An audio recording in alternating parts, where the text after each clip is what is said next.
BFM Business, intégral placement, 10h, 12h30, 100% placement.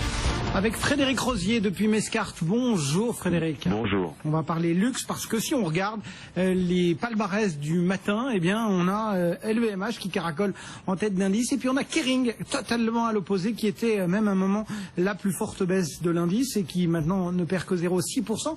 Comment expliquer ces mouvements assez nets sur le secteur du luxe ?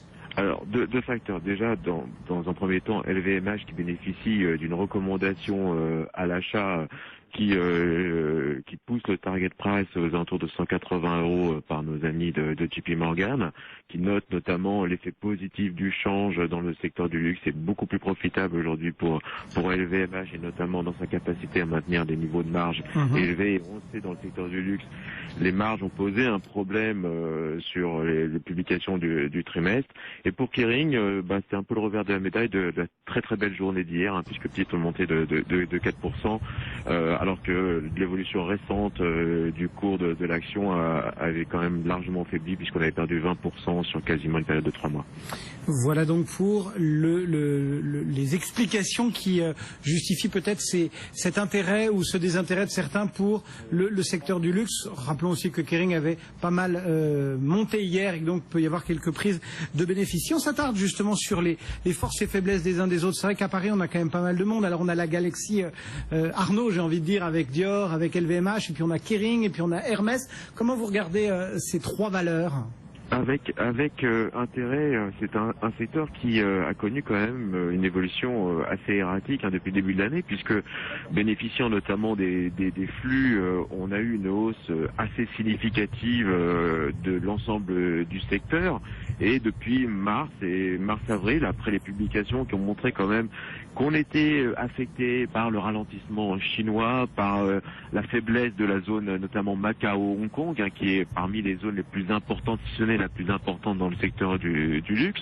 Donc là, on s'est aperçu que ce secteur qui se paye cher, à noter, on est sur des niveaux de PE supérieurs à 20, donc on a une surcote par rapport au marché de quasiment 30%. Donc c'est des marchés, c'est des valeurs qui quelque part ne souffrent pas d'une faiblesse dans les publications. Et là, on a eu des publications assez ternes sur l'ensemble du secteur du luxe. À noter également du côté de nos amis suisses, je pense notamment à Richemont et Swatch. On a pris finalement l'évolution de la parité franc-suisse contre dollar ont marqué quand même un retournement du secteur assez important. Donc voilà, on a eu un mouvement assez fort, des niveaux de valorisation qui sont devenus attractifs, puisque on est quasiment au niveau médian historique pour l'ensemble du secteur, c'est-à-dire sur des PE tournant autour des 18-20, et on a de nouveau des intérêts à aller chercher des achats sur le secteur. Voilà donc le regard que vous avez sur ces différentes valeurs. Techniquement, tiens, qu'est-ce que ça peut donner, Jean-Louis Cussac? Quelle est, selon vos tableaux, la valeur du luxe qui, aujourd'hui, reste attractive, présente encore du potentiel, enfin retient votre attention? LVMH, pour sa régularité, ses perspectives, son consensus. Et après vous avez donc en fait les quatre grandes valeurs. On va prendre Hermès, grosse surperformance, LVMH, bonne surperformance sur le CAC par rapport au CAC toujours, et Dior, bonne surperformance également. À côté de ça, il y a Kering qui a beaucoup baissé et donc qui pourrait représenter un pari si on considère que la boîte a fait un faux pas et que ça va s'améliorer. Donc Kering, c'est vraiment la valeur qu'on pourrait rentrer, ça sera un peu le ticket de loto. Sinon, LVMH, le secteur, il est apprécié de toute façon, même quand tout va mal, il y a toujours des gens pour dépenser de l'argent dans le luxe.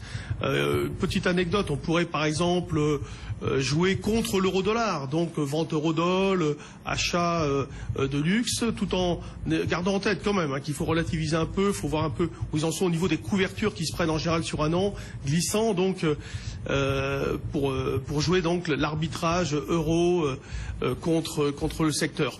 Donc voilà, LVMH, là, elle a bien boosté. On pourrait peut-être l'attraper vers les 155 € si le marché ne casse pas justement les 4705 dont je parlais tout à l'heure. C'est une zone d'achat jusqu'à 140. Je pense que ça serait intéressant de rentrer sur la valeur.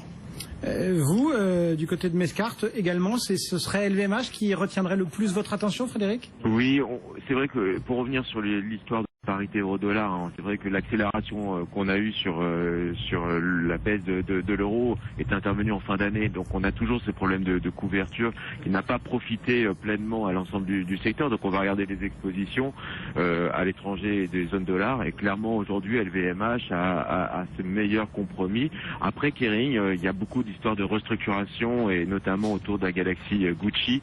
Voilà, ça peut être un pari. Le titre a fortement baissé. On est largement sous-valorisé par rapport au secteur. Donc c'est un petit pari à l'achat. Et bien voilà, quelques idées sur ce secteur du luxe ce matin. Secteur qui, on le rappelle, est assez travaillé en ce moment en bourse puisque LVMH remporte la palme du CAC pour le moment, plus 2,23 et Kering figure parmi les baisses du jour, moins 0,7%, 159,20.